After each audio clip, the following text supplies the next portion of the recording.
Hello my lovelies, how are we all today?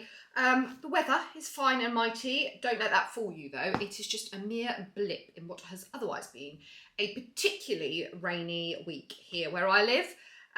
So yeah, anyway, today we are going to go through all of your essentials for watercolour painting or to be a wonderful watercolour artist.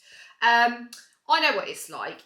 You think to yourself, oh, I quite fancy starting doing watercolour painting. You walk into the shop and you are bombarded with papers, paints, palettes, paintbrushes, and you have got no idea where to begin. So this is the tutorial for you.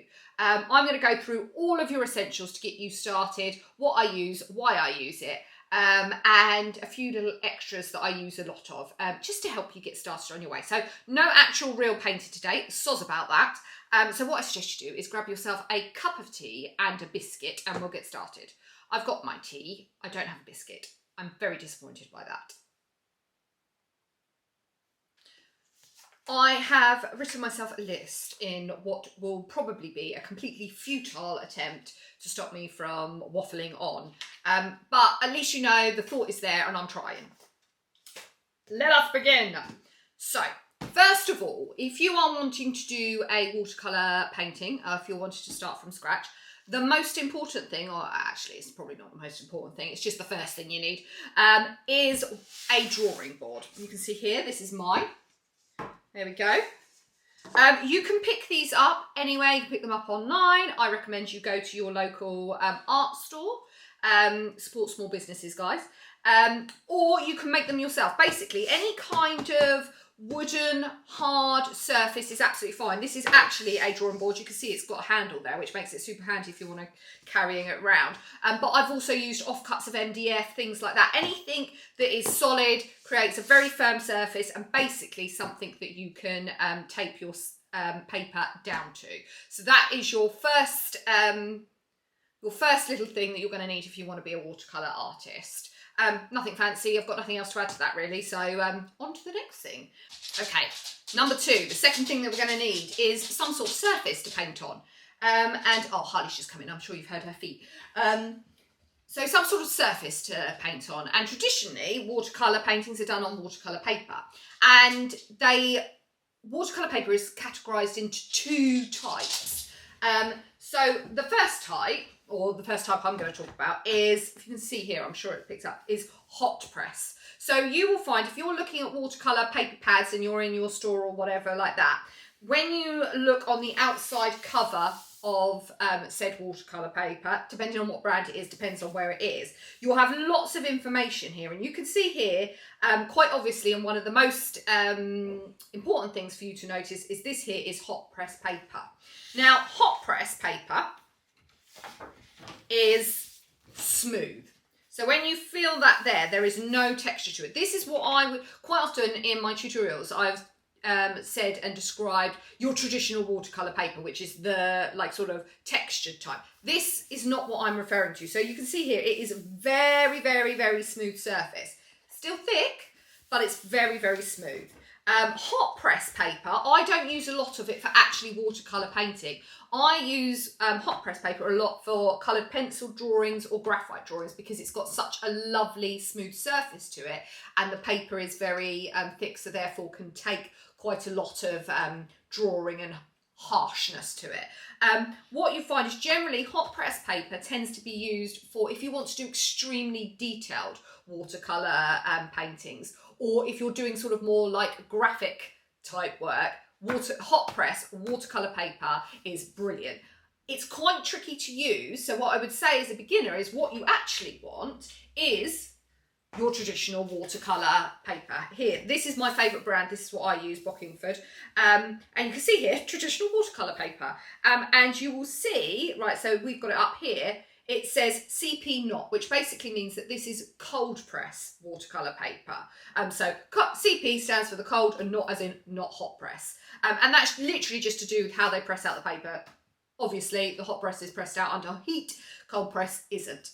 And if we open up, you will see here that traditional, very familiar surface that we are used to there, which has got the heavy grain into it. Now, this is what I use I was basically all my watercolour painting, because I don't paint anything massively in high super detail. I like the paint to be able to flow across the surface, and this is what does that for me. The other thing to note I mean, this goes across the board for all papers, but certainly watercolour papers, is the weight of it. So you will see here that the weight is written under, normally around wherever it says hot press or cold press.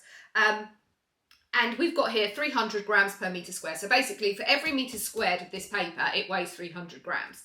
Again, if you look at the hot press here, again, it's the same weight. So it's 300 grams. So both these papers have the same weight. They are just different textured. If you are doing watercolour painting, particularly like a lot of the stuff that we've done in tutorials and that I do in tutorials, you do need a very durable paper. So anything under 300 grams probably is not going to cut it. Watercolour paper does go up to 600 grams, but I think it's not really necessary. I've never used 600 grams. You don't need it. 300 is absolutely perfect. The next thing we need to look at, so we've got our drawing board, we've got our surface that we're working on top of, and we've selected our paper, so we've chosen what paper we're using. Now we need to prepare it, I suppose. So some people may have heard of the word stretching watercolour paper. I have spoken about it in previous tutorials. Some people may not have heard of it. Basically, if you have any experience with watercolour painting whatsoever, you will realise that as soon as you put... are my dogs playing? They are. I'm sorry. My dogs are scrappy in the background. Very, very naughty of them. Ugh. Let us continue. You will know that as soon as you put water on paper, it tends not to like it very much, and you get what is actually called swelling. So originally water paper starts as kind of like a mulch thing, and it's dried out, flattened out, all of that sort of stuff. And then when you put the water back on, it goes, oh, and it all swells up, and you get all of this bubbling and moving with it, which isn't very pleasant to paint on top of. And also then you can end up with a piece of artwork that you may have painted really, really lovely, but the paper is all buckled and bowed. So what we have to do is something called stretching. Now, I'm not going to go into traditional stretching. I never ever traditionally stretch, which basically means that you completely saturate the paper and pull it tight on a board. I have done it like that, and I never found that it made a huge amount of difference. So this is how I do it, and this comes to our next thing that you are going to need that is an essential, which is masking tape. So all I ever do is my paper is dry, my board is dry, everything like that, and all I do is I use my masking tape and completely and utterly tape that paper down onto the board. So I won't go through the whole thing because I'll carry on talking to you. So I completely and utterly tape my paper. Look, see, I said I wasn't going to finish this, and now I am. Oh, I'm halfway there now, so I might as well do the whole thing. There we go. Drink your tea, my friends. Eat your biscuits. Right, there we go. So it's completely taped down. So I've got a dry piece of paper here, which isn't really stretching it, but I have taped it down and I have secured it. Now, what you will find is that when we put the water on, and you probably have seen it in some of my tutorials, it does start to bubble up, but actually it is restricted in that it can't just go all over the place like it wants to. It's held in place. Now, the important thing to do is keep your paper taped down onto your drawing board until you have completely finished whatever it is you're painting. So even some things of mine stay stuck onto a board for days, weeks on end, depending on what I'm doing and how busy I am. And only remove it once it is 100% dry. And when you think it's dry, leave it even more, because what will happen is, yes, we will put water onto that paper and it will bubble and swell. But what it will actually do is, as it dries out, it will tighten back out again and therefore dry flat for us. So that is the trick there. That's a little life hack. Well, it's not a life hack, is it? A painting hack for you. Okay, now we are moving into the realms where there is a little bit of flexibility in this, because It does depend on the type of work that you're creating. You might not paint anything like me. You might just want to use watercolours, but, you know, paint something else. So depending on how you like to work, how you like your artwork to look as a finished piece will depend on what you do here. So the next thing we're going to be looking at is our drawing implements. How do we set out our painting? Now, some people, and some of my paintings that I've done, you'll see I don't draw any outline whatsoever. I start with a clean piece of paper and just kind of let it go. Other things, if I'm drawing stuff like kind of like the doggy or the chickens or whatever behind there, I actually draw an outline first of all. So if you are going to be drawing an outline, what you need is obviously a pencil. I know it's very simple. I know, like, you're probably thinking, wow, that's really interesting, Steph. But I would recommend not just using any pencil. I would recommend using something quite light. You're not going to want anything very dark. So you're not going to be wanting to use 3Bs, 4Bs, 5Bs, 6Bs, because they're very black and very dark and they deposit a lot of graphite onto your paper. You're going to want something where the graphite is a bit harder. So an HB, maybe a B. And when you draw, you are going to want to keep it very light indeed. So literally, I don't even know if the camera's picking this up, literally so that you can see the structure or the scaffolding of what it is that you want to paint, but nobody else can see it. Because remember, when we are painting in watercolour, watercolour is translucent. So it is like tissue paper. So if you draw really hard, dark lines like that, they are going to show through on your artwork. So you really, really want to be drawing the finest, lightest lines. In fact, one of my ladies that comes to my art class, or used to come to my art class, used to do dotted lines. So her line, rather than like, I'll do it darker so you can see it. So rather than a solid line, it was dotted. So it was even lighter so you couldn't see it at all. The other thing sometimes, and this is like an add-on, this is an essential, this is an add-on, is that I've got a traditional big biro here and also a fine line drawing pen. Now, if you've seen any of my artwork, if you've checked me out on Instagram, you will see that a lot of my watercolour paintings tend to verge on sort of being quite illustrative, and I use a lot of pen in my watercolour paintings. So and the pens that I use are literally like nothing fancy about it at all. I use a big biro and I use a fine liner drawing pen. And generally speaking, I draw if I am using a pen outline, I draw my pen outline in before I paint. And the one thing you've got to remember is obviously make sure whatever ink that you're using, that it is waterproof, because obviously you don't want to then put paint back on the top of that and then it just all blend in and you end up with a big black mess on there. So just make sure that it is waterproof. And then I quite often will use the pen again on top. But the pens that I'm using, it is either a fine line drawing pen or it is your traditional Bic biro. Okay, stuff is getting juicy now. We're getting to the good bit. We're getting to paint now. Obviously, if you're doing watercolour painting, you need watercolour paints. But there are hundreds to choose from. I mean, there is every colour that you could possibly imagine.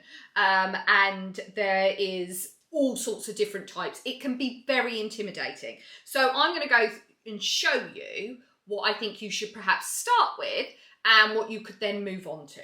So I would recommend that everybody starts with some sort of, and this is a bit embarrassing, I think you can already see it on the thing. Look at the state of my paint. How I should be ashamed of myself.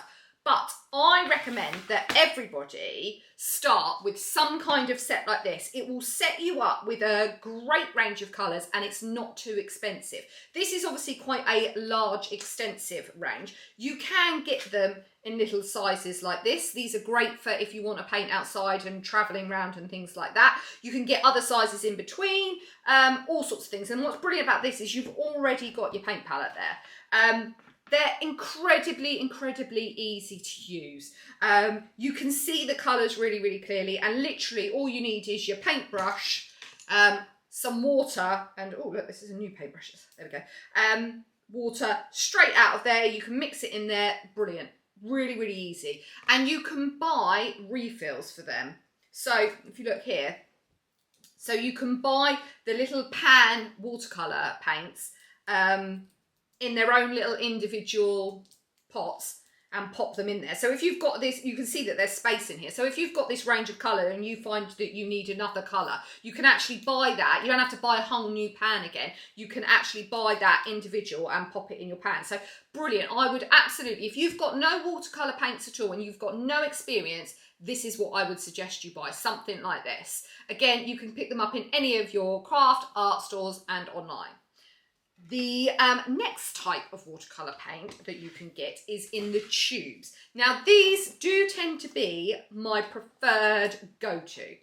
So if you look here, I use a range of Daniel Smith watercolours. Look, these haven't even been opened.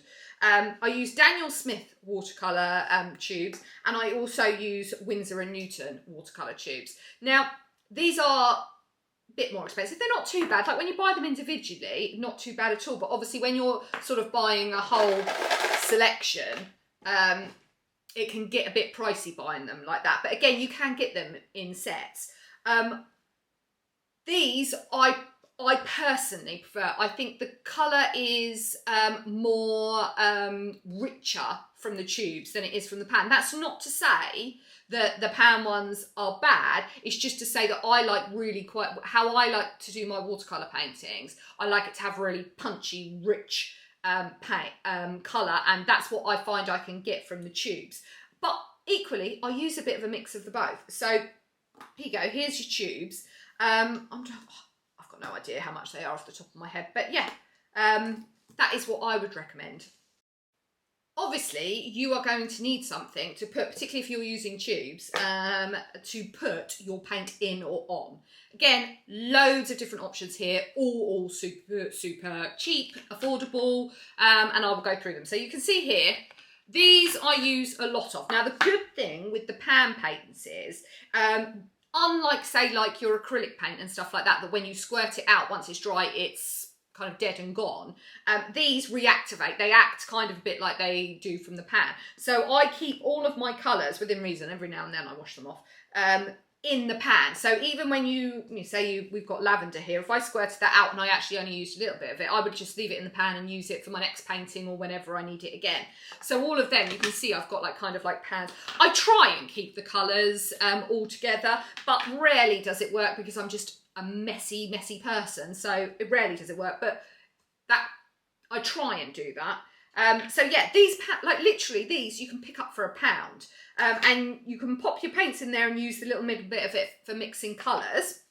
Also, you can get one slightly bigger like this. These are great for travelling around because again, you can pop your paint in the outside and through in these little bits here and actually shut it up and put it in a bag without having to worry about the paint getting everywhere, and take it out if you're painting outside, if you're going to an art class, any of those things. So brilliant. Or alternatively, you don't have to buy any of them, and you can use any kind of old porcelain, shiny plate, anything like that. Again, works absolutely fine. I use quite a lot of old plates and things like that, like for acrylics, for oils, whatever. So yeah, make use of what you've got at home. Next on the agenda is paintbrushes. So again, incredibly intimidating. I'm not going to make it any easier because I've just grabbed a whole load here and made it look just as intimidating. Yes, intimidating again, because you go in and there are paintbrushes with numbers and different types of bristles, and round and flat and long and thin and all this sort of thing, and you just don't know where to begin. So I would say to you, one of the, like, sort of, again, this is like a painting hack, or if you don't know whether the paintbrush will suit what you want to use it for, in regards, obviously now we're talking about watercolour paint, is if you feel the end of the paintbrush and it is soft, like the bristles almost feel like a makeup brush, very soft, very flexible, very smooth, that will work for watercolour paint. What you need is a brush that is able to, because we're using water to activate our paint, and water makes up a huge amount of our painting surface, you need a paintbrush that will soak up paint. Hog hair brushes, which are your acrylic hard kind, just won't do that. So you need this soft feel here. you can get watercolour brushes, so you can get synthetic watercolour brushes, which I think do the job absolutely fine. And again, if you are going out there and you want to start this, I would absolutely recommend buying like a set of synthetic watercolour brushes. They would be absolutely fine without you having to spend a huge amount of money. Like this here is a synthetic brush, so you can see like it's plasticky, gives you a nice little handle held here, and all different shapes. There we go. Sorry, I got a little bit distracted there. It's like my brain just suddenly switched off. I do apologise for that. But yeah, so these are your synthetic ones. Here are your sable ones. So these are more expensive. And again, when you're just starting out, I wouldn't say you need these, definitely. They're nice to have and nice to acquire as you get better and as you start doing more things. Because what I use both, and I think both work absolutely fine. What you will find is the sable brushes do hold more paint and draw more water into them. So they do create a nicer line than the synthetic ones. But that's only really if you're being massively finicky. And again, you can see lots of different shapes, so I'll go through them. So this here is a nice, giant, flat brush. Brilliant covering surface. If you're painting large, again, you can use that, but brilliant for covering a huge amount of surface very, very quickly. I think you've actually seen me use this brush. Then we have our very tiny, tiny, tiny detail brushes here. I do not use this one. It won't surprise you to know this very, very often, but you get very, very fine, very, very tiny ones. This here, you can see here, I use these ones a lot. This is brand new though, you can see, look how clean it is. Fine, long brush there. That is brilliant. It's actually called a liner, or I sometimes call it a rig brush. But that is brilliant for whiskers, outlines, anything like that, creating texture. We've got our flat brushes here. Again, this is a slightly smaller one. And our round brushes here. Now, the one thing I would say, and you can see I'm very naughty, I will show you. Look at that brush. So this is a sable brush. This is a brush that I have left in my water. And what happens is the end of it gets bent. It then ends up with that little crooked, fluffy end to it. So look after your brushes. Don't leave it. Clean them off in the water and then take them straight out. Don't be like me and leave them in there and then end up with, I mean, it's not ruined, but it's just not as it should be. So make sure you take it out of the water. And speaking of water, obviously we need pots to put our water in. I don't want to sound like that I am treating you like idiots, because I mean, to be honest with you, you can put water in anything really. But the reason I am talking about this is because, and I'm sure if you've watched my other tutorials, you have heard me bang on about this quite a lot, is when you are watercolour painting, you do need 2 pots of water. I mean, look at the state of them, embarrassingly dirty. But you do need 2 pots of water because we need to clean our brushes. So we need to get the excess paint, whatever colour it is of our paint, off. But we also need to use water to mix our colours. If we are mixing our colours with the dirty water that we have cleaned our brushes with, we are going to end up with dirty colours. And if you are new to watercolour painting, you will, I'm going to tell you this now, the watercolour paints like to go muddy very, very easily. And if you have done watercolour painting before, you will know this to be true. So it is absolutely 100% you need 2 pots for your water, and nobody ever tells you this. Drives me mad, but yes, 2 pots. So I just use jars, anything like bowls, it can be anything. Don't put your paintbrush in your cup of tea. I've done that many a time too. This one here I'm just going to show you because this is a travel water pot here. So let me see if I can do this. Let's see, it's got a little handle there. Oh my, and look, it's like, I mean, it's impossible to open apparently with any real. But you get the point. Look, it's a concertina one. Oh my God, that was a bit of an anticlimax, but it's a concertina one. So you can pop this flat in your bag or in your art equipment stuff, have your little bottle of water, go out, sit by a river or, you know, wherever it is that you are outside, and then use that for your water. So I thought I'd show you that. That was super cheap. I think that was only like, I don't know, a couple of quid, but yeah, little trick there for you. Welcome to the pointy end of watercolour painting. So we have gone through all our essentials. We have our drawing board, we have our masking tape, we have our paper, we have our paints, we have our paintbrushes, and we have our water. That is really all you really need to start watercolour painting. Anything beyond that is extra, and that is what we're moving into now. So these are little things that I use regularly in my watercolour painting, but they aren't completely and utterly essential. They're just like little bits that I like to use.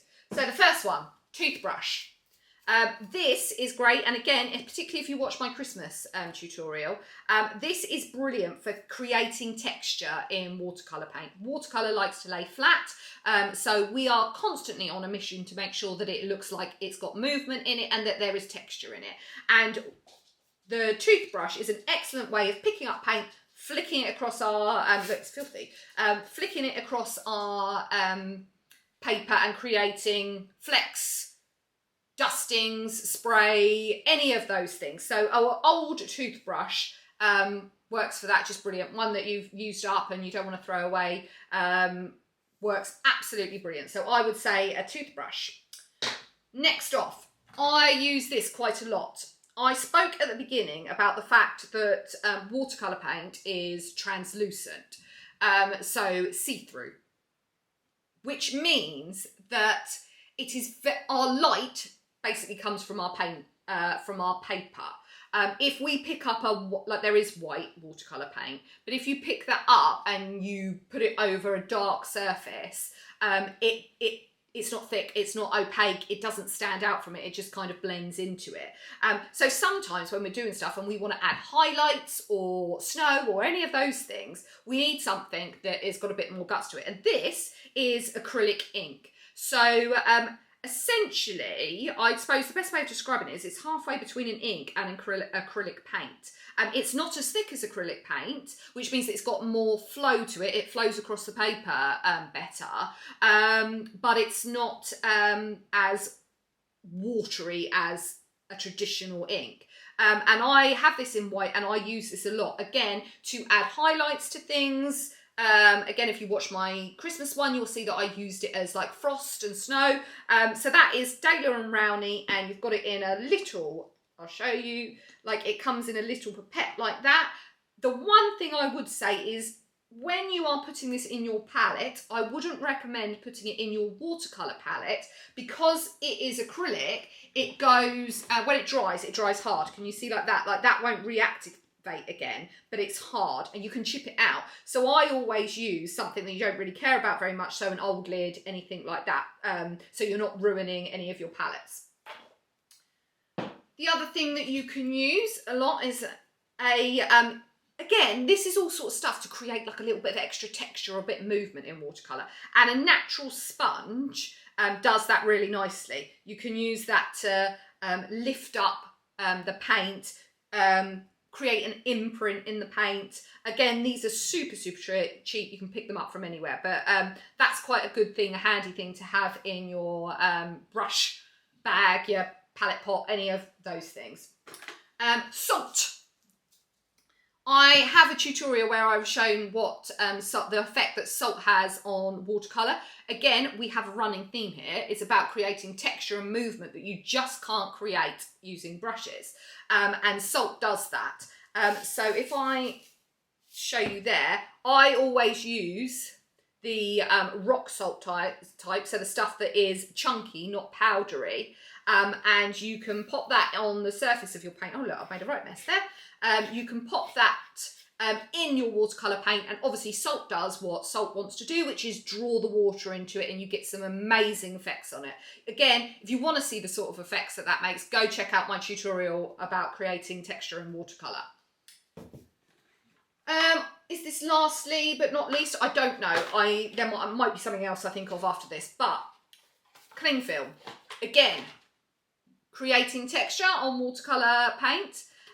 Cling film is a brilliant little tool for doing that. There is absolutely nothing special about this cling film. It's just your bog standard stuff that you can pick up from any shop, cheap as chips, and you can use that to pop on your watercolour paint, allow it to dry underneath, and again you get some amazing textures and shapes. And it's all just a way of helping us create interesting surfaces to either paint on or to look like things. So yes, another absolute essential is cling film.